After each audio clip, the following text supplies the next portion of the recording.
Assalamualaikum warahmatullahi wabarakatuh. Perkenalkan, nama saya Husnul Hatimah Lutfia dari kelas 28A, mahasiswi Universitas Negeri Makassar. Pada video ini saya akan membahas materi tentang validitas dan reliabilitas. Materi yang pertama yaitu validitas. Pada dasarnya, istilah validitas berasal dari kata validity yang merujuk pada ketetapan instrumen mengukur aspek-aspek materi ajar atau aspek-aspek perilaku yang seharusnya diukur. Instrumen yang valid berarti alat ukur yang digunakan untuk mengumpulkan data atau informasi yang valid. Dalam proses pembelajaran, istilah validitas dapat diartikan sebagai ketetapan suatu tes dalam menghasilkan data atau informasi yang sesuai dengan tujuan atau keputusan yang akan dibuat.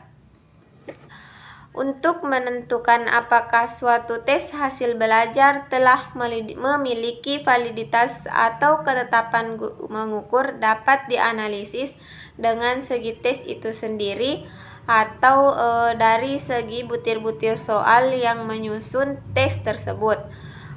Ditinjau dari segi penganalisaan, tes hasil belajar dapat dilakukan dengan dua cara. Yang pertama yaitu penganalisaan dilakukan dengan menggunakan logika atau validitas rasional.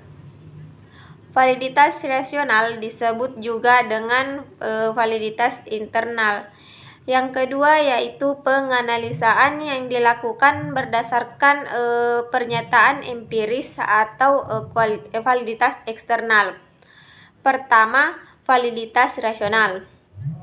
Validitas rasional adalah validitas yang diperoleh atas dasar pemikiran secara logis.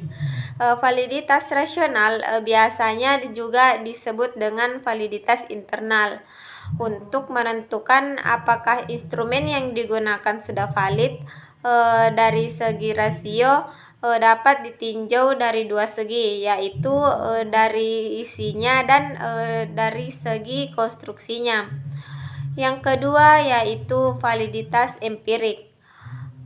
Validitas empirik ini ketetapan yang mengukur yang didasarkan pada hasil analisis yang bersifat empirik yang bersumber dari hasil pengamatan di lapangan, sehingga validitas empirik disebut dengan validitas eksternal atau validitas lapangan.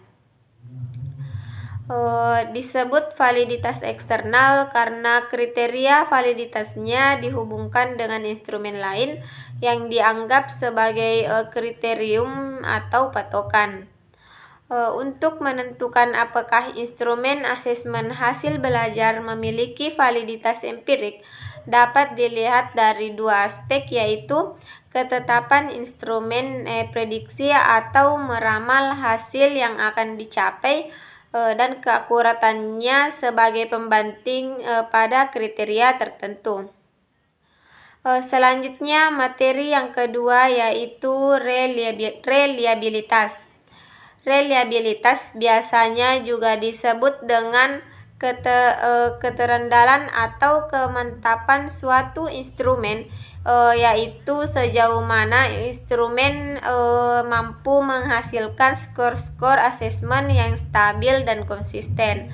Secara umum ada 4 cara yang sering digunakan untuk mengetahui indeks reliabilitas. Yang pertama, metode tes ulang. Yang kedua, metode belah dua. Yang ketiga, metode paralel.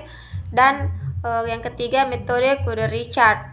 Metode yang pertama yaitu metode tes ulang, di mana dalam metode ini digunakan satu jenis asesmen yang dilakukan sebanyak 2 kali terhadap kelompok peserta didik yang sama. Dengan kata lain, pelaksanaan tes dilakukan dengan 2 kali rentang waktu 2 kali yang tidak lama. Yang kedua yaitu metode belah dua.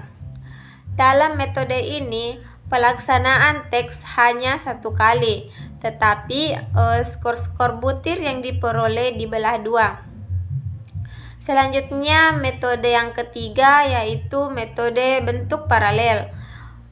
Pada metode ini, pengujian dilakukan dengan menggunakan dua perangkat tes yang disusun dari ruang lingkup materi yang sama. Pelaksanaannya diberikan kepada peserta didik pada waktu yang sama. Metode yang terakhir yaitu metode Coder-Richard-On. Dalam metode ini bisa menimbulkan bias karena tes yang dilakukan merupakan pengulangan untuk tes yang sama. Split hard dan paralel adalah sukar menentukan pasangan soal yang sama.